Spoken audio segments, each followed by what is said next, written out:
অবাক হয়ে প্রশ্ন করলো মিতু, তাহলে কি হয়? আয়েশা, আমার বড় আব্বুর ছেলে। মিতু, ধুর পাগলি মেয়ে, তাহলে তো ভাইয়াই হয়। আয়েশা, উনি আমাকে বোন বলে মানেন না, আর আমিও ভাইয়া বলে মানি না।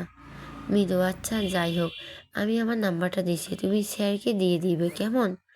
আয়েশা তার চুলে জড়িয়ে ধরে টানাটানি করতে ইচ্ছে করছে।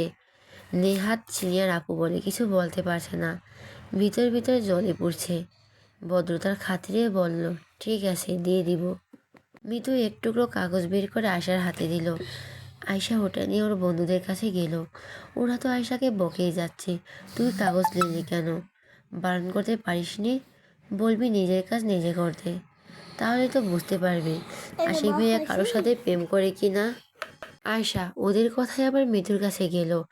আপু, আসলে আপনি এটা দিয়ে দিয়েন, আমি দিলে আমাকে মারবে, বলে হাতে কাগজগুলো দিয়ে দৌড় দিল। মিতুকে কোনো কথা বলার সুযোগ দিল না। মিতু, আরে আরে আমার কথাটা তো শুনবে, যা, চলে গেল। মিতুর বান্ধবীরা বলল, এবার কি করবি? মিতু, কি আর করবো, আমি নিজেই কথা বলবো। ক্লাস শেষে আশিক বাইকে হেলান দিয়ে দাঁড়িয়ে আছে আয়শার জন্য। তখন সামনে আসলো মিতু, একটু ভয়ও পাচ্ছে। মিতু, স্যার? আশিক কোনো উত্তর দিল না। মৃদু, স্যার শুনতে পাচ্ছেন? আপনার সাথে কিছু কথা ছিল। হাতে থাকা ফোনের দিকে মুখ রেখে গম্ভীর গলায় বলল। আশিক, কি বিষয়ে? মৃদু, আসলে স্যার বলছিলাম যে। আশিক, পড়ালেখার বিষয়ে? মিতু, না আসলে স্যার আমি। আশিক, গো। নিতু, স্যার আসলে আমি আপনাকে। Ashik, you go. Mitu, sir আপনি আমার কথাটা শুনুন। Ashik, just shut up. Asha তার বান্ধবীদের নিয়ে লুকিয়ে লুকিয়ে দেখছে আশিক কে করে। আশিক বাইকে উঠে আয়শার উদ্দেশ্যে বলল, তোকে কি রেখেই যাব? আয়শা কাছের একটা গাছে লুকানোর ফলে আশিক প্রথম থেকেই দেখেছে। আয়শা ধরে পড়ে যাওয়ায় তাড়াতাড়ি কই এসে বাইকে বসলো, যদি ছেড়েই চলে যায়। মৃত্যু আয়শাকে বাইকে বসা দেখে দাঁত কিরমির করছে। আশিক, তুই লুকিয়েছিলি কেন? আয়শা, কই, আমি তো লুকাইনি। আশিক, তো আমার কেন মনে হলো তুই লুকিয়েছিলি? আয়শা, আপনি ভুল দেখেছেন। আশিক আবসাকে নামিয়ে দিয়ে অফিসে গেল। এখানে সে একই ঝামেলা, অফিসে প্রবেশ করবে তার আগে বাবলি রাস্তা ধরে দাঁড়িয়ে আছে। স্যার আমি আপনাকে পছন্দ করি। আশিক নিচের দিকে তাকিয়ে বলল, রাস্তা ছেড়ে দাও সেভিংস। না, আগে আপনি আমার উত্তর দিবেন তারপর। আশিক ফোনে মেসেজ করলো কাউকে। স্যার আপনি কি অন্য কাউকে ভালোবাসেন? Ashiq, I am married. আশিকের কথা শুনে বাবলির মুখ হা হয়ে গেল। বাবলি কেবিনে যেতেই ওখানকার সিনিয়র স্টাফ একটা চিঠি ধরিয়ে দিল বাবলির হাতে। বাবলি কিছু বুঝলো না, তাই জিজ্ঞেস করলো, এটা কে দিয়েছে? আশিক স্যার। বাবলি তো মুখ বেঁকে দুষ্টু হাসলো, মনে মনে বলো, আমি জানতাম সব ছেলেরা এক, আমার জালে ধরা না দিয়ে কোথায় যাবে? মিস্টার আশিক, সেই তো চিঠি পাঠালে, শুধু শুধু তখন রিজেক্ট করে দিলে ডার্লিং। আপনি চিঠিটা খুলে পড়ুন। পড়ছি, আপনি যান, আমি যেতে পারবো না, আপনি পড়ুন। ঠিক আছে, দাঁড়িয়ে থাকুন। খুশিতে চিঠি খুলে দেখে চোখ বড় বড় হয়ে গেল। খুশিতে থাকা মুখ কালো আমাবস্যায় ঢেকে গেল। এটা কি? কেন আপনার রেজিগনেশন লেটার? এটা হতে পারে না, আমি জীবনে দেখিনি কেউ রেজিগনেশন লেটার পাওয়ার পর এত খুশি হতে পারে। কী সব বলছেন, আমি তো কেঁদেছিলাম। থেমে যান বাবলি। হাঁটা ধরে আশিকের কেবিনের দিকে। নক না করে সোজা ঢুকে বলো, স্যার এটা কি? কেন আপনি পড়ালেখা পারেন না? এসব অশিক্ষিতদের কীভাবে চাকরি দেয় বুঝি না। স্যার আমাকে কেন কারণ ছাড়াই বের করতে পারেন না? তখন আকাশ গিয়ে বলে, অনেক কারণ আছে, আপাতত বলছি না, তুমি যেতে পারো। আর তোমার মতো লেভেলের দেখে বিয়ে বাড়ি নিও। বলির আগে লজ্জায় কেবিন থেকে বের হয়ে আসলো। নিজের কেবিনে সব কিছু গুছিয়ে নিচ্ছে। তখন ওর বন্ধু হিয়ে আসলো। তোকে বলেছিলাম বামন হয়ে চাঁদের দিকে হাত বাড়াতে যাস না। কি হলো? পরিণীত চাকরিতে হারালি। তোকে বারণ করেছিলাম, শুনলি না। এখন আর কি করবি? চলে যাওয়া ছাড়া কোনো উপায় নেই। রাতে সবাই খেতে বসেছে। আয়শা আশিকের দিকে একটু পরপরই তাকাচ্ছে। আসলাম সর্দার, তোমার লেখাপড়া কেমন চলছে আম্মু? আয়শা, জি ভালো বড় আব্বু। জেসমিন, একদম ভালো না, বাড়িতে পড়তেই বসে না, শুধু কলেজে যায় আর আসে, পড়ালেখার বিন্দুমাত্র চিন্তা তার মধ্যে আমি দেখি না। জিশান, কি আম্মু, আমি এসব কি শুনছি, এসব কি সত্যি? আশা নিচের দিকে তাকিয়ে আছে। সবাই বিন্দুমাত্র এখন সবাই আশার দিকে তাকিয়ে দেখছে।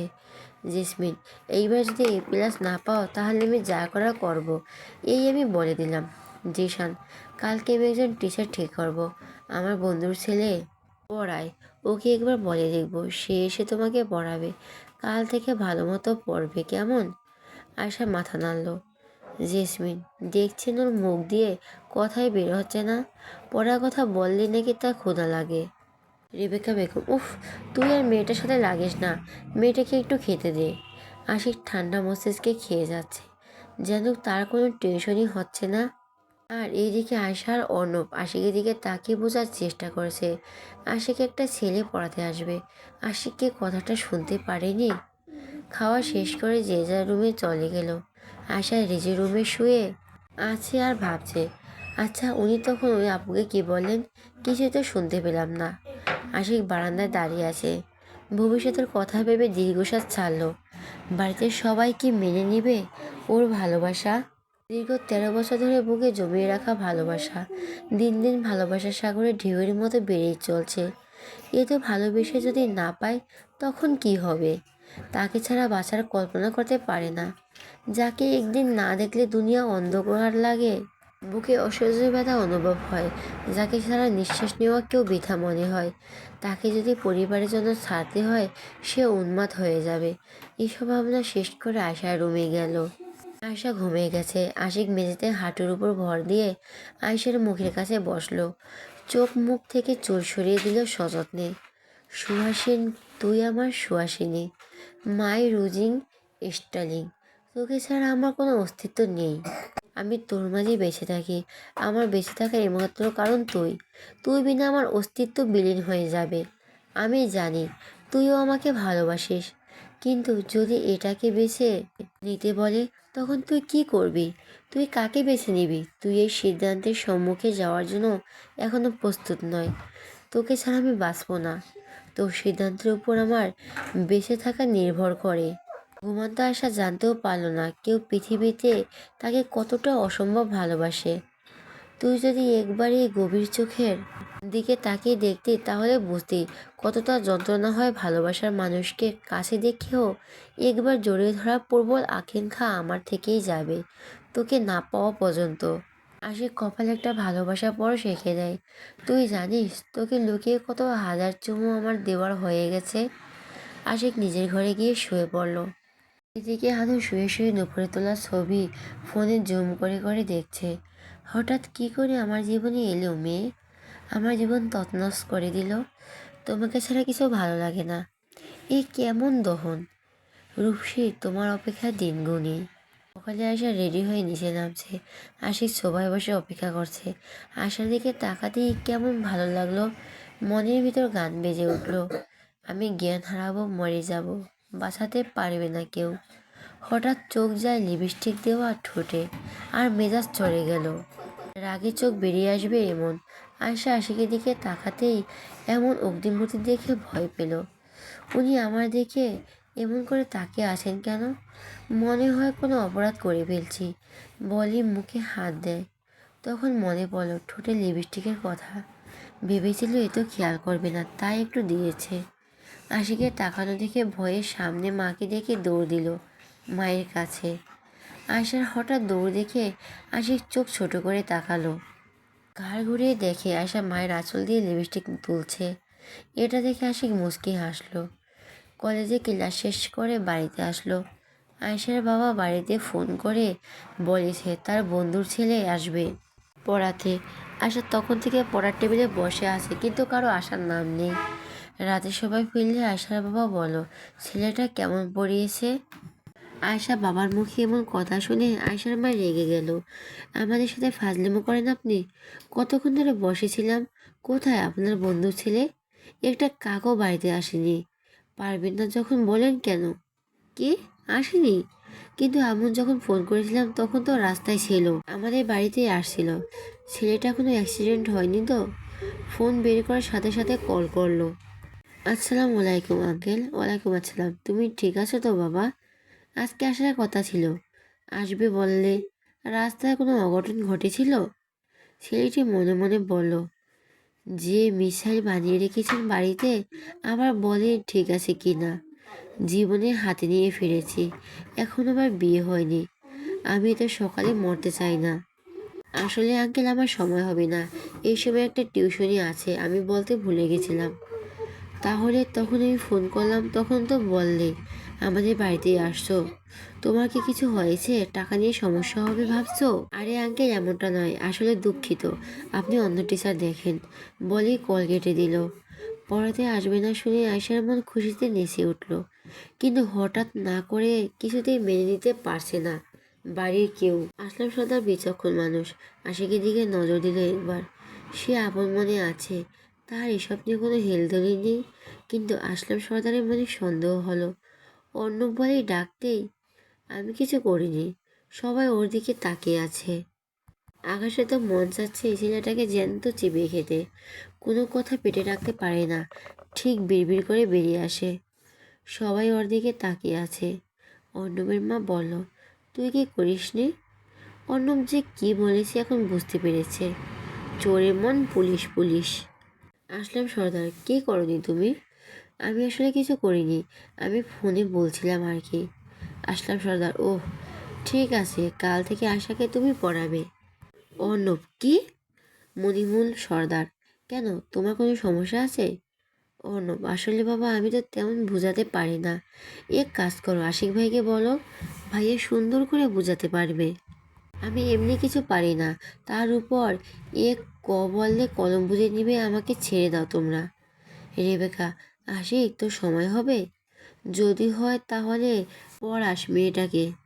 আশিক, 9টা থেকে 10টা পর্যন্ত আমার সময়, যদি তোমাদের মেয়ে পড়ে তাহলে আসতে বলো। আয়শার মা আগে উত্তর দিল, পারবে, এমনি পড়ালেখা কিছু করে না। আয়শার তো বুকের ভিতর ওঠানামা শুরু হয়ে গেছে, এমনি সব সময় ধমকায় পড়ে, না পারলে জানি কী শাস্তি অপেক্ষা করছে। তার উপর ভালোবাসা মানুষের সামনে পড়া না পারলেও কি লজ্জা, সামনে যেতে লজ্জায় লাগে, এখন পড়াবে।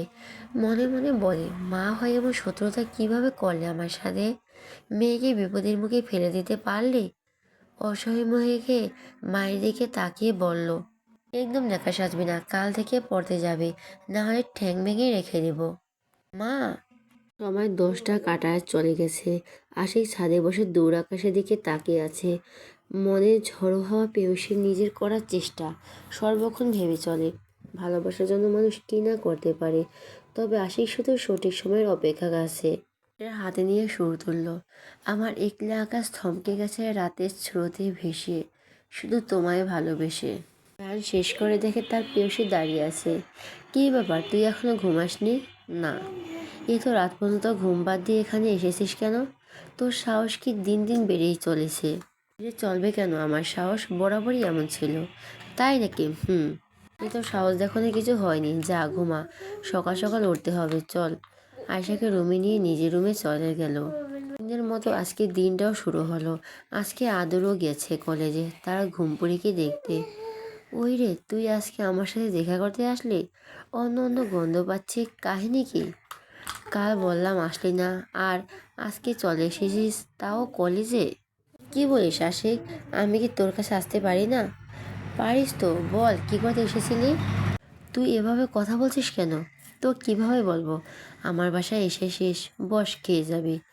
আমার ক্লাসের সময় হয়ে যাচ্ছে, তুই থাক, আমি চললাম। যাকে দেখতে এসেছিস তাকে দেখে চলে যা। আমি আবার কাকে দেখতে এসেছি? আমতা আমতা করে বলল আদর। তুই একদম মেয়েদের মতো নিকাশ সাজবি না, আমি তো তোকে চিনি না নাকি? একটা কথা বলি, যাই করবি ভেবেচিন্তে করবি, তোর জন্য কোনো মেয়ের জীবন নষ্ট হবে এমন যেন না হয়। ভালোবাসা ভালো, তবে ভালোবেসে সারা জীবন হাত ধরে রাখতে পারলে সামনে এগোস। বিশ্বাস কর দোস্ত, তাকে দেখার পর থেকে আমার রাতের ঘুম হারিয়ে গেছে, যেখানে সেখানে তাকেই দেখতে পাই। আমি একদম সিরিয়াস। গুড লাক, বলে আসে ক্লাস নিতে চলে গেল।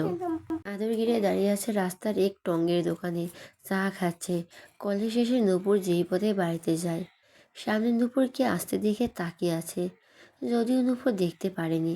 রাস্তা দিয়ে যেতে অন্য কারো দিকে তাকানো তার অভ্যেস নেই। আদরের সাথে একই দোকানে কয়েকজন বখাটে ছেলে বসে আছে। নূপুরকে লক্ষ্য করে একজন বলে উঠল, দেখে মামা, মেয়েটা প্রতিদিন একদিক দিয়ে যায়, সেই একটা জিনিস। গোলাপটা দিয়ে তো আজকে প্রপোজ এক্সপেক্ট না করলে তার কপালে অন্য কিছু অপেক্ষা করেছে। ওর হাতের সব শিরায় উপশিরায় রক্ত তুফানের বেগে ছোটাছুটি করছে রাগে। গিয়ে ছেলেটার সামনে দাঁড়ালো। কি ভাই, আপনারও কি ওই মেয়েটার পছন্দ নাকি? দেখুন, আমি সিরিয়াস আছি। এর আগে সবার হলে আপনি অবশ্যই ভাগ পাবেন। আপনি জিম করা হাত মুঠো করে শরীরের সমস্ত শক্তি দিয়ে এক ঘুষি দিল শার্টের কলার ধরে। তোর সাহস হয় কি করে ওকে এভাবে বলার? ভাগ বলছিলি না? ভাগ, তুই কার দিকে নজর দিছিস শালা শোয়ারের বাচ্চা? আমাকে চিনিস? তোকে জ্যান্ত কবর দেব। ভবিষ্যতে যদি তোদের কাউকে ওর দিকে তাকাতে দেখছি, তোদের জীবনের শেষ দিন হবে সেই দিন। চোখ দুটো খুলে লুডো খেললো। পাশের ছেলেগুলো এসে আদরের হাত থেকে ছেলেটাকে টানছে। ছাড়ুন ছাড়ুন, ওকে মেরে ফেলবেন নাকি? টানতে টানতে ছেলেটাকে অবশেষে আদর হাত থেকে ছুটে নিল। ছেলেটার নাক ফেটে বন্যার মতো রক্ত বের হচ্ছে। ওরা রক্ত মুছতে গিয়ে দেখে সামনের উপরে দুইটা দাঁত ভেঙে গেছে। বেচারা বয়স আর কত হবে, হয়তো ইউনিভার্সিটিতে বা ইন্টার সেকেন্ড ইয়ারে পড়ে। খুব ভয় পেয়ে গেল। ওর বন্ধুরা ওকে নিয়ে হাসপাতালে গেল।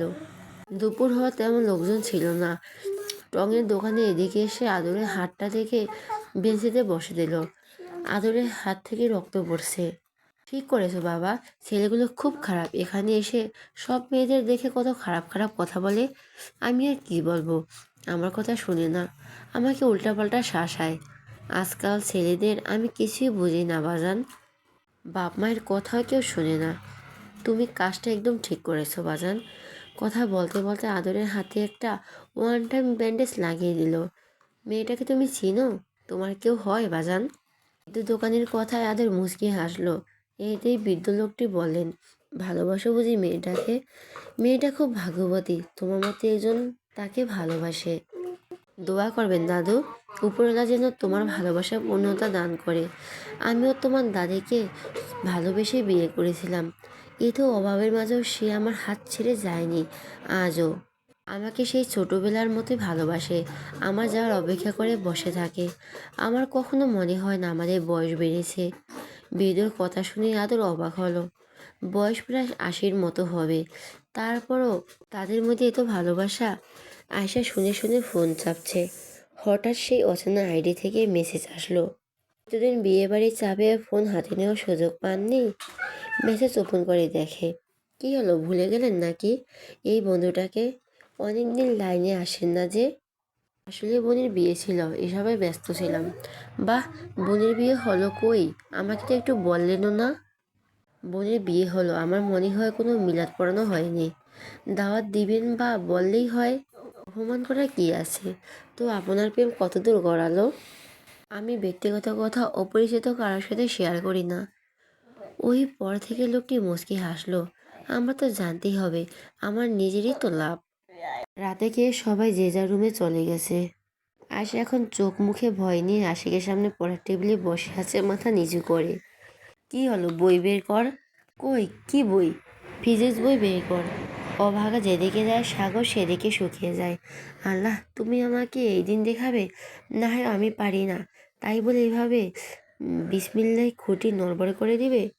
এ কোন অপরাধের শাস্তি দিচ্ছ? কি হলো, কানে শুনিস না? এক থাপ্পড়ে তোর মুখ বাংলাদেশের মানচিত্র বানিয়ে দেব। ভয় আসার হাত কাঁপছে এখন। এতদিনে তো ভয় পাইনি, কিন্তু এখন কেমন যেন একটু ভয় ভয় লাগছে। কাঁপা কাঁপা হাতে বইটা এগিয়ে দিল আশিকের হাতে। মহাকর্ষ বল কাকে বলে? ইন্নালিল্লাহ। পর্যায়বৃত্ত গতির একটা উদাহরণ বল। লা হাল্লা ওলা কুলাতা। লাস্ট করছেন। নাল ভেক্টর কি? আপনি তো কঠিন প্রশ্ন কেন করছেন? তোর কাছে মনে হয় এসব কঠিন? আশা মাথা নিচু করেই আছে। এই মেয়ে তো ফিজিক্সের পরের জানে না। একটা ম্যাথ বের করতে দিল। পাক্কা 15 মিনিট ধরে শুধু প্রথম লাইন লিখছে আর কাটছে। পরের লাইন বুঝি মনে নেই? না, আসলে ভুলে গেছি। কি মুখস্থ করে তুই ফিজিক্স পড়বি? এটা মুখস্থ করার জিনিস? আশিক হতাশ হয়ে প্রথম চ্যাপ্টার থেকে পড়ানো শুরু করলো। আশা একটু পর পর আশিকের দিকে তাকিয়ে দেখছে। পড়ালেখা আমার মুখে নেই, তোর সামনে বইয়ে আছে বেয়াদব। অবশেষে পড়া বাদ দিয়ে আয়শা এক দৌড়ে নিচের রুমে গেল। বাঁচা গেল। এ তো পরে কি হবে? ভালো লাগে না। আমার কেউ সরকার করলে আমি প্রথমে এই পড়ালেখা আউট করে দিতাম। পড়ালেখা কেউ করে, ধুর ভালো লাগে না। এভাবে শুয়ে ঘুমিয়ে পড়ল।